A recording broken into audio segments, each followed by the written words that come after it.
க்ரீமியான டேஸ்டியான restaurant style chicken gravy வீட்டிலேயே செய்யணும்னு ஆசைப்பட்றீங்களா? அப்போ இந்த ரெசிபி உங்களுக்கு தான். கண்டிப்பாக சேவ் பண்ணிக்கோங்க. 10 மினிட்ஸில் செஞ்சு அசத்துங்க. வாங்க ரெசிபி என்னன்னு பார்த்துடலாம்.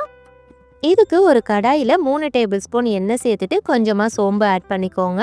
அதுக்கப்புறம் 3 பெரிய வெங்காயத்தை நல்லா சின்ன சின்னதாக கட் பண்ணி சேர்த்துட்டு நல்லா வதக்கிக்கோங்க. அது கொஞ்சம் நல்லா வதங்கினதுக்கப்புறம் 2 பச்சை மிளகாய், ஒரு கைப்பிடி அளவுக்கு கருவேப்பிலை, கொஞ்சமாக உப்பு இதையும் சேர்த்து நல்லா வதக்கிக்கோங்க.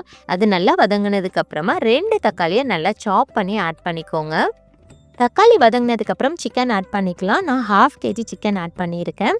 அதுக்கப்புறம் மஞ்சள் தூள், மிளகாய் தூள், மல்லித்தூள், கரம் மசாலா இந்த 4ஐயும் உங்கள் காரத்துக்கு தகுந்த மாதிரி ஆட் பண்ணி நல்லா வதக்கிக்கோங்க. இது வதங்கினதுக்கு அப்புறமா தண்ணி எதுவும் ஆட் பண்ணாமல் அப்படியே மூடி வச்சு ஒரு 5 மினிட்ஸ் வேக வைங்க. 5 மினிட்ஸ் அப்புறம் இன்னும் கொஞ்சம் தண்ணி ஆட் பண்ணிவிட்டு ஒரு 10 நிமிஷம் மூடி போட்டு வேக வைக்கலாம். இதுக்கிடையில் ஒரு மிக்ஸி ஜாரில் 1/4 மூடி தேங்காய், 10 பல் பூண்டு, ஒரு துண்டு இஞ்சி, 10 முந்திரி. ரெஸ்டாரண்ட் ஸ்டைல் டேஸ்ட் வேணும்னா கண்டிப்பாக இந்த முந்திரி ஆட் பண்ணிக்கோங்க. அதுக்கப்புறமா கொஞ்சமாக சோம்பு, மிளகு, ஜீரகம், இது கூட ஒரு கைப்பிடி அளவுக்கு கொத்தமல்லி தழை. கண்டிப்பாக இதை நீங்கள் ஆட் பண்ணிங்க அப்படின்னா தான் அந்த க்ரீமி கன்சிஸ்டன்சி நமக்கு கிடைக்கும். கொஞ்சமாக தண்ணி சேர்த்துட்டு நல்லா ஃபைன் பேஸ்ட்டாக அரைச்சி எடுத்துக்கோங்க.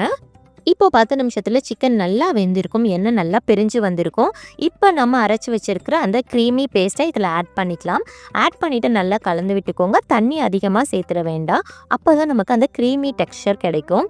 நீங்கள் தேவையான அளவுக்கு கொஞ்சமாக மட்டும் தண்ணி ஆட் பண்ணி நல்லா கலந்து விட்டுட்டு திரும்ப ஒரு 10 நிமிஷம் நல்லா வேக வைங்க. அவ்வளோதான், சூப்பர் டேஸ்டியான க்ரீமியான restaurant style chicken gravy ready. இந்த ரெசிபி உங்களுக்கு பிடிச்ச மாதிரி இருந்ததுன்னா கண்டிப்பாக ஒரு தம்ஸ் அப் கொடுத்துருங்க.